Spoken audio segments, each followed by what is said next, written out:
to make beans my way. Now, I'm going to show you the basic way, which I'm going to be doing more of a vegetarian way, and then from there, if you want, you can add pork hocks, you can add bacon, you can add sausage, or whatever you want at the point that I'm going to show you.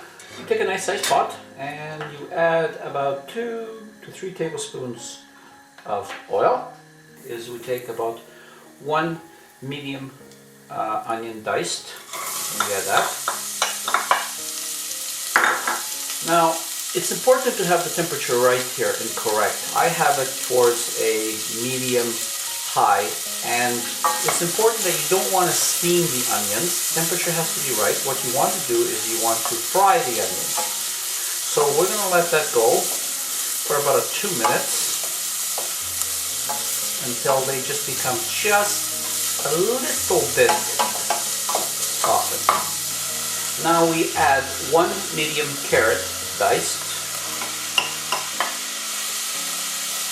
half a red pepper diced, you can use green if you like, sweet white pepper, and we let that cook for about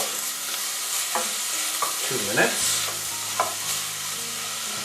And at this stage, 3 minced garlic. You can use more or you can use less, whatever keeps you happy. Now at this point, I like to add a 1/4 cup of butter, but you can use more or you can use less at this stage. Now, what I do at this point is I push everything back and make a little hole here because I want to fry my tomato paste. And we take about, say about 3 tablespoons of tomato paste. And like I said, what I like to do is fry the tomato paste. For me, I don't know, it just gives it a better taste. So I stir that around on the bottom. And now what I do is I add some of my homemade pepper sauce. I add about, say about 3 tablespoons. If you add more, it's going to become hotter. If you add less, of course it's going to be less. So I add about 3 tablespoons. And I add about 1/4 cup of ketchup. You can add more or you can add less, or don't add any ketchup at all. Now if you don't have any pimento sauce, don't worry about it. You can use any type of hot sauce that you have. Or you can even add more ketchup here. It's whatever you like. Now let's stir that and get that. And as you can see, it's coming along really nicely.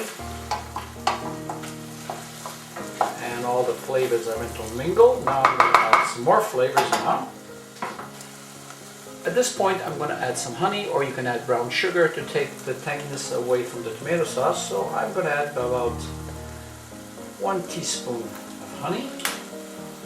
And we're going to mix that all around. Oh, look at those flavors. Look at that sauce developing down there at the bottom. Isn't that awesome? Look at that, look at that. Now, here we go.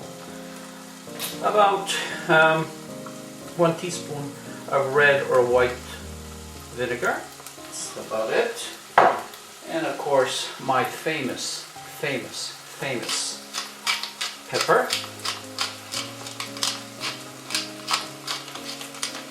And of course, it has to be fresh, grounded, and you stir that. Now, one little secret here that I find that brings out the flavor. I put stock, vegetable stock. I wouldn't use chicken stock unless you want to, but I use a vegetable stock here. This is in the powder form. And I find it gives that little oomph to your beans that you want. So I put in about 1 teaspoon of vegetable stock in there, the dry type. Look how that's coming, really nice. And 1 can of diced tomatoes. We add that in there now. And if you notice inside, there's still a little bit of tomatoes. So I just wash it off with a little bit of water and put it in there.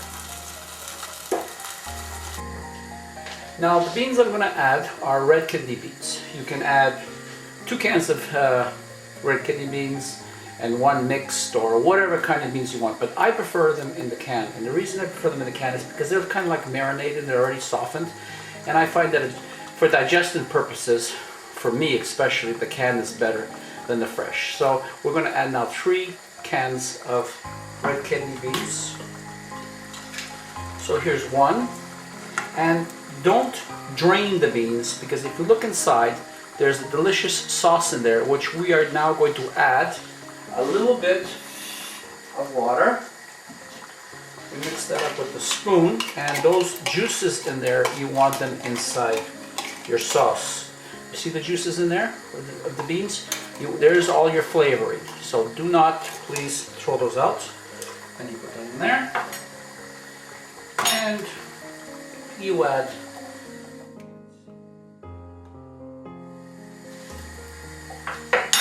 now, rule of thumb is you add about ½ an inch of water above the beans here. At this point, we're going to bring it to a boil, and then we are going to bring it down to simmer, and we're going to simmer it anywhere between 1 hour and 15 minutes to 1 hour and a half.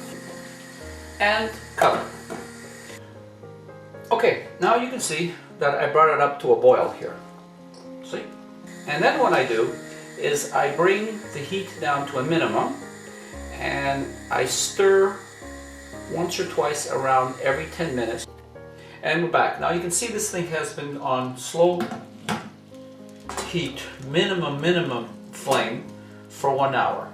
And now what we're going to do is we're going to do the taste test, and see how much salt we have to put in. So you grab your spoon, a little bit like that so it doesn't drip, and you taste it. So I'm going to add about 3/4 of a tablespoon of salt at this point right now. And now we're going to add some more fresh parsley, about 1/4 cup of fresh parsley, about 1/4 cup of fresh green onions, and the way I like it, I like basil, so I have about 1 tablespoon of basil. And put all that inside, and we stir all that slowly. Now, at this point, if you want a barbecue taste the way I like it, and you haven't put any pork hocks in there, or you didn't put any bacon, you didn't put any sausage because it's typically vegetarian, what I'm going to do is I'm going to put in a couple of tablespoons of barbecue sauce. And what this will do is this will give you the flavor of the barbecue taste. Now what do is we leave it uncovered for ½ an hour now. I raise the heat up just a little bit more. Now on this final stage that the pot has not been covered, you have to be very careful, because you're actually reducing the sauce here, and the beans can be burned. So you have to keep on monitoring it all the time and make sure that you keep on stirring it. Now you see that low simmer? That's been going on for about 1.5 hours like this. Remember, 1 hour with it covered and ½ an hour without it covered. Now if you can see here, it's starting to thicken up. Now you don't want it more thick than this, because as it starts to cool, it's going to be more thick. And there is our delicious vegetarian beans. Now all you have to do is just turn off the heat, and I would let it sit for about 20 minutes before you. And here we are with the finished result. We have the baked beans, and the way I like to serve the baked beans is I like to put pieces of bread on the bottom, and then I just put the beans on top, and the bread soaks up all the juices and everything, and it gives it just an awesome taste. Now this is perfect the way it is, just the way it is, but you know something? Sometimes I like to take a little, dried Parmesan cheese, and just take a little bit. Now, how does that look? So now it's time for the famous taste test. And I'm a bit nervous because I'm a bit hungry from cooking today, so I just can't wait to dig into this. So I take a little piece of bread here, and just put a little bit of that delicious beans, and look at that. Man, the flavors, the colors, the aromas, just absolutely making my mouth water, and we're going to try that. Excuse me. That has to be one of the best beans I have ever made. And you can see that the bread's down there, and the bread has absorbed all the liquid, and it's like, it's moist and it's tender. If you could taste that. Now, what am I drinking today? I'm drinking Żywiec, old Polish beer, one of the oldest beers in Poland. I think it was made around 1300 or something like that. It is absolutely delicious, this beer. And now I take my wine. Sorry, I take my beer to you guys. And I say thank you very much for being with me. Thank you very much for subbing me. Thank you very much for spending the time with me. And how do I say in Polish to you guys? Na zdrowie.